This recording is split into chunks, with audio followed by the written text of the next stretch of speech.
Olha, eu acho que esse manifesto, esse abaixo-assinado, tem muito a ver com a urna eletrônica, né? Basicamente isso, com as críticas que vêm sendo desfechadas sobre o nosso processo eleitoral. Eu diria assim que essa é uma moeda que tem dois lados, tá? Tem um lado doméstico, o lado interno, que tem a ver com isso, com o manifesto, e tem um lado externo, né? Nas últimas 2 semanas, 2 autoridades muito importantes dos Estados Unidos, o secretário de Defesa e o secretário de Estado, deram declarações muito firmes acerca de nossa democracia, acerca de nosso sistema eleitoral, sobre a apuração. Disseram que o Brasil era um exemplo, que nossas eleições são justas, corretas. Os militares dos Estados Unidos, é claro que essas 2 figuras falaram, né, e eles têm relação interna muito forte com os militares norte-americanos. Os militares dos Estados Unidos se relacionam muito com os militares do Brasil.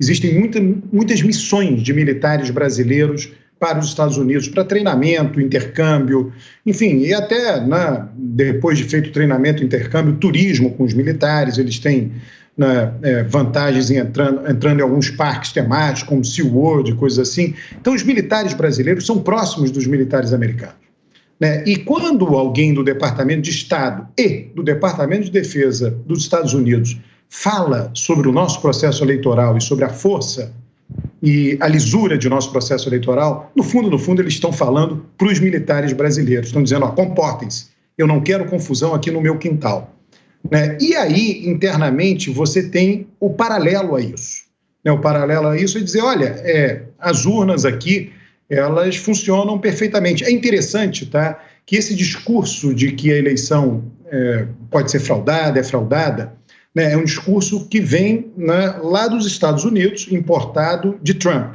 né? Só que tem tem 2 diferenças muito grandes entre Brasil e Estados Unidos. Para nossos padrões brasileiros, a eleição norte-americana é uma verdadeira bagunça. Porque cada estado tem lá uma data da eleição, mas cada estado regula a eleição da forma que ele quer, né? Então, tem que ser naquela terça-feira, mas tem estados que têm votação antecipada, tem estados que não, tem estados em que a apuração acaba na mesma semana, tem estados em que a apuração só acaba depois de 1, 2 meses. Então, é totalmente centralizado, né? Os estados tocam a organização e a apuração da eleição. E nos Estados Unidos, você tem estado democrata e estado republicano. Estado que sempre vota democrata, estado que sempre vota republicano, e os swing states, aqueles que, dependendo da eleição, podem votar democrata ou republicano. Pois bem, quando uma autoridade máxima dos Estados Unidos fala que a eleição foi fraudada, na verdade, sendo ele republicano, ele está dizendo o seguinte, olha, aonde eu perdi, ou seja, nos estados que deram vitória ao candidato democrata, Biden, ela foi fraudada. Nos estados republicanos, não. Só que a eleição é totalmente centralizada e o país é totalmente partidarizado. Nos Estados Unidos, as pessoas se autodeclaram. Eu sou republicano, eu sou democrata. Então, quando um líder republicano fala isso, ele tem milhões de seguidores. No Brasil é totalmente diferente. Você importa um discurso norte-americano para um país em que a cultura e as instituições são totalmente diferentes. Ô, Alberto, a começar, você me desculpa te interromper, mas assim, na verdade não veio importado do Trump. Já há algum tempo, membros do Congresso, deputados, em 2015 foi tentado que se voltasse o voto em papel e o STF proibiu que fosse votado. E, na verdade, o que a gente fala é o seguinte, a gente defende o voto eletrônico, mas que também se possa ser auditável. Agora, nem dá tempo mais de vir papel. Não é uma coisa que foi importado de Trump. A gente só quer que o sistema seja transparente, Peraí, Petra, só um minutinho. Auditável, transparente e que a gente possa verificar de uma forma mais correta o processo que é 100% eletrônico, que técnicos internacionais, inclusive, já disseram que pode sim ser fraudado. É só isso. Mas realmente agora não dá mais espaço para discussão, não tem mais tempo. O que o presidente Bolsonaro defende é que ele tenha técnicos ali, enfim, especialistas militares, para que possam acompanhar o processo para que haja lisura nas eleições. Mas a gente fugiu um pouco do tema, Alberto. Eu vou dar uma pausa rapidinho só para a Pietra se manifestar, porque a nossa pergunta é a seguinte: se essa carta, né, se esse manifesto pela democracia pode ou não atrapalhar a reeleição de presidente Jair Bolsonaro? Na minha opinião, não. E na sua, Pietra Bertolazzi? Eu acho que não, forma aquele zum todo que a gente sempre fala, né? Mas antes eu queria responder ao Alberto, porque eu tenho alguns dados aqui, né? Então, em 2012, o professor de Ciência e Computação da UNB, né, o Diego Freitas Aranha, foi convocado pelo TSE para fazer um teste com alguns hackers, né, isso publicamente, para ver se a urna poderia ser fraudada ou não, né, e ele com a equipe dele, conseguiu sim quebrar a criptografia, né, que protegia a ordem dos votos gravados na urna eletrônica. Em 2013 também, a gente teve um manifesto do PSDB, do partido, falando, ali é um relatório de mais de 70 páginas que eu li, se contrapondo às urnas eletrônicas, falando todo tipo de fraude que poderia acontecer.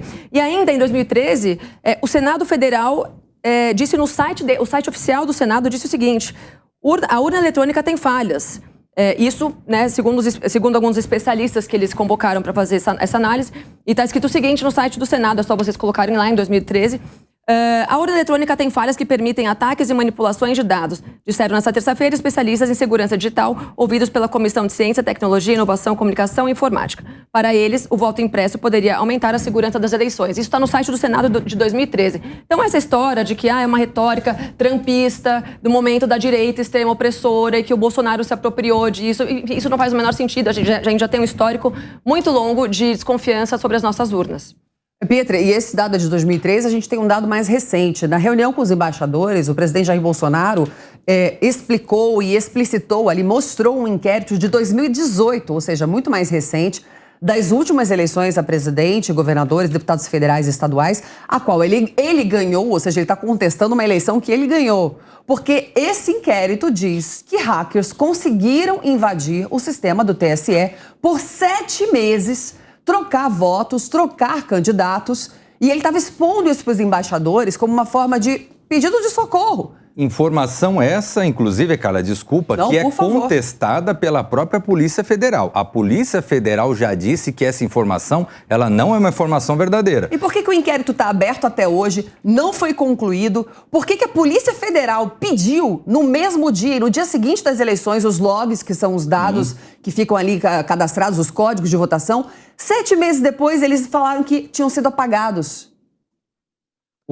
A polícia, esse inquérito está em aberto? Diante de toda denúncia de fraude, é aberta uma investigação. E isso aconteceu já em eleições anteriores, inclusive. Aliás, é bom destacar que a urna eletrônica no Brasil, ela tem cerca de 25 anos, aproximadamente, e nesse período nós tivemos, assim, a primeira metade da urna eletrônica no Brasil, ela foi questionada pela esquerda, né? A figura mais célebre que questionava a urna eletrônica era o falecido governador Leonel Brizola, né? Que até o final da sua vida sempre questionou a regularidade da urna eletrônica. Depois disso, quem defendeu muito essa bandeira foi o ex-governador Requião, do Paraná, sempre também defendendo, até recentemente já deu novamente declarações contundentes contra a urna eletrônica. Nos últimos anos, esse discurso passou a ser apropriado pelo segmento mais à direita. Mas esse inquérito, sempre Cristiano, você tem algum tipo de questionamento nesse sentido. Esse inquérito que o presidente Bolsonaro explicitou para todos os embaixadores. Até agora não tem relatório e a Polícia Federal já falou. Porque o TSE não disponibilizou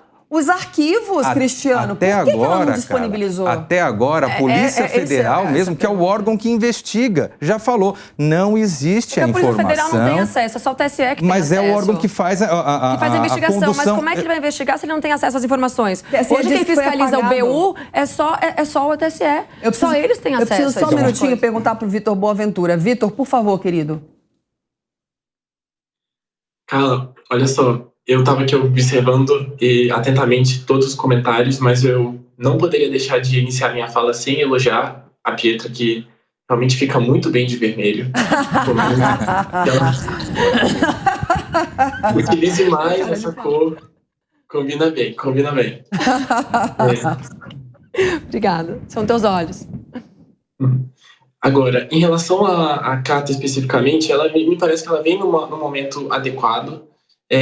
O presidente Bolsonaro elevou o tom das críticas em relação ao sistema eleitoral, e mesmo que não seja essa a sua intenção, embora eu acredito que seja exatamente atentar contra a democracia, mas essas dúvidas que são lançadas contra o sistema eleitoral inevitavelmente ameaçam a credibilidade da nossa democracia.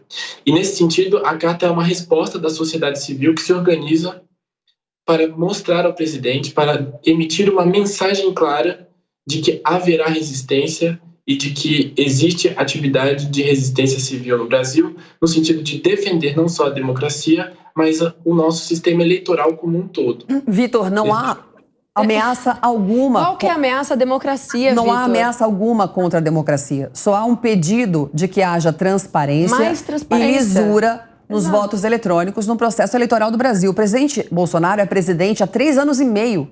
Até agora não houve um ataque à democracia. Ele não está atacando a democracia, ele foi eleito por um sistema democrático que o elegeu, inclusive, por voto eletrônico, e ele questiona desde que ele ganhou que esse sistema é violável e é provado que é violável por diversos técnicos internacionais. Não sou eu, Carla Secato, que estou falando.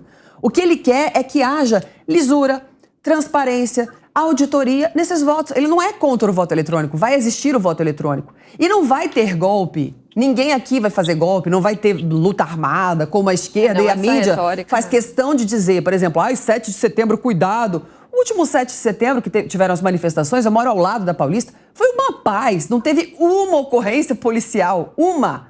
Não teve uma sujeira, não teve nada, era só família. É uma retórica e um discurso da imprensa que é completamente contra o presidente Bolsonaro, como todo mundo já sabe, e que essa sim ameaça a democracia. Aí só mais uma pergunta, Vitor, para todos vocês, né? Segundo o Datafolha, né, que é um órgão que vocês confiam, eu não, mas segundo o órgão que vocês confiam, 73% dos brasileiros confiam na urna eletrônica.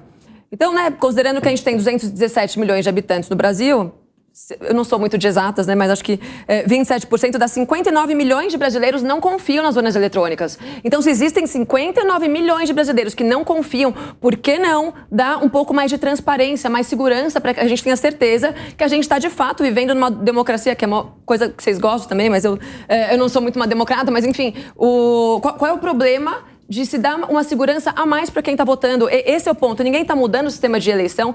Você só vai ter uma certeza de que você votou sim naquela pessoa que estava na urna.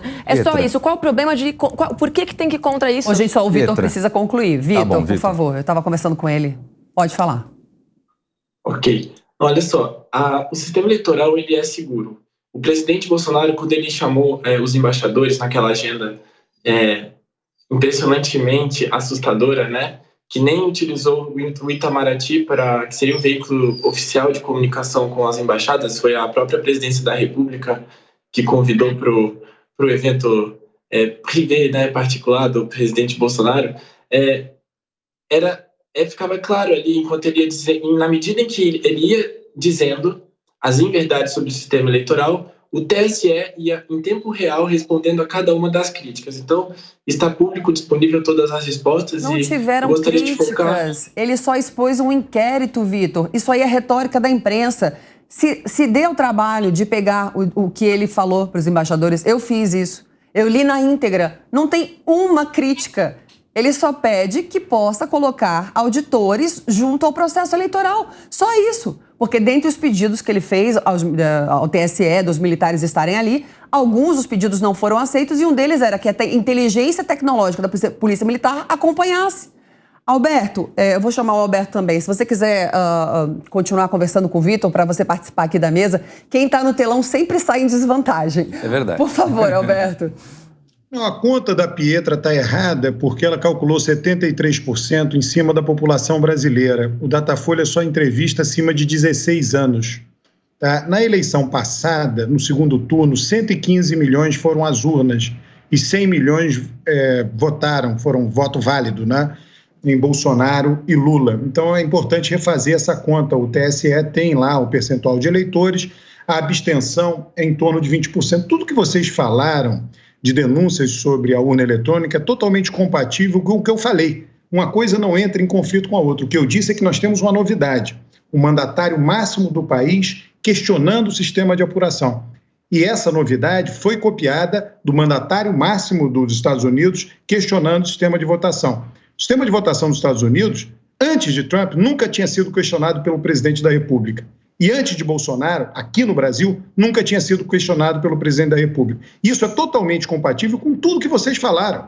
Tudo, absolutamente tudo. É claro que tudo no mundo vai ter gente questionando. Tudo tem gente questionando, sem exceção, até Jesus Cristo, né, que todo mundo mostra pontos fortes e fracos. A questão não é esta. A questão é quando o mandatário máximo questiona uma eleição e que ele pode ser derrotado, né? Não é o Datafolha. Mas ele questiona desde a passada que ele foi eleito, Alberto. Sim, isso é um problema para a democracia. Você o mandatário máximo questionando a legitimidade das urnas que elegem não ele não questiona a legitimidade, ele só quer uma auditoria mais auspiciosa. É só isso. Isso tem. Veja só. Tem claro que você pode querer mais e menos. Tem para quem? Para quem? Para o TSE e para os ministros do Supremo Tribunal Federal? Agora, por isso que eu defendo, esse ano não dá mais, um plebiscito junto à população para saber o que a população prefere. Que não vai dar tempo para fazer essas eleições, infelizmente. Isso é gasto desnecessário. Eu, como liberal, tudo é gasto desnecessário para vocês, né? Para a época do governo de esquerda, agora pode gastar com o que quiser, mas quando é para ter um papel... Leite, pode, né? Pagar parada gay, pode. Agora, papel para todo mundo ter confirmação do seu voto é dinheiro desnecessário. Você quer conferir a urna? Veja as pesquisas realizadas para presidente antes da eleição e veja o resultado da eleição. Veja o Datafolha, que vocês questionaram.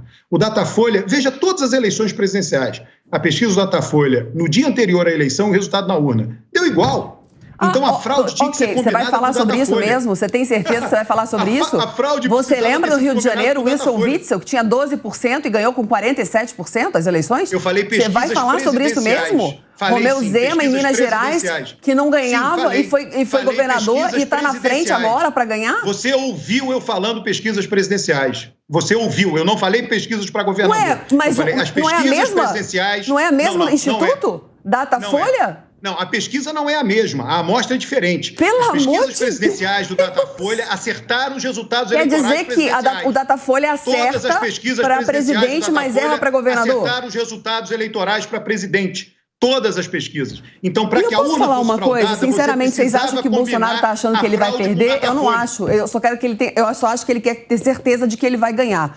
Porque, atualmente, vocês não acham que está havendo um peso, um contrapeso do STF um pouquinho exagerado no Brasil? Sei lá. Pode ter, pode não ter. Você mora onde? Você mora nos Estados Unidos ou no Brasil? A questão é a seguinte, olha, eu estou tratando você respeitosamente. Não, eu estou perguntando de verdade, porque você começou citando os Estados Unidos. Você mora no Brasil ou nos Estados Unidos? Ué, a produção não te falou onde eu moro? Não, ninguém fala isso, né? Eu não sei onde você mora. Não? Isso é relevante para os argumentos que eu estou trazendo aqui? Não, porque você fala que não está havendo peso do STF no Brasil e eu acho que está. Não sei. O que acontece é o seguinte, o STF aparece toda vez que o presidente da República não lidera. Quando o presidente da República não lidera o sistema político, isso aconteceu com Dilma, está acontecendo com Bolsonaro. Juiz é o seguinte, o melhor juiz de futebol é aquele que não aparece no jogo. Ninguém falava do STF em Fernando Henrique, ninguém falava do STF em Lula.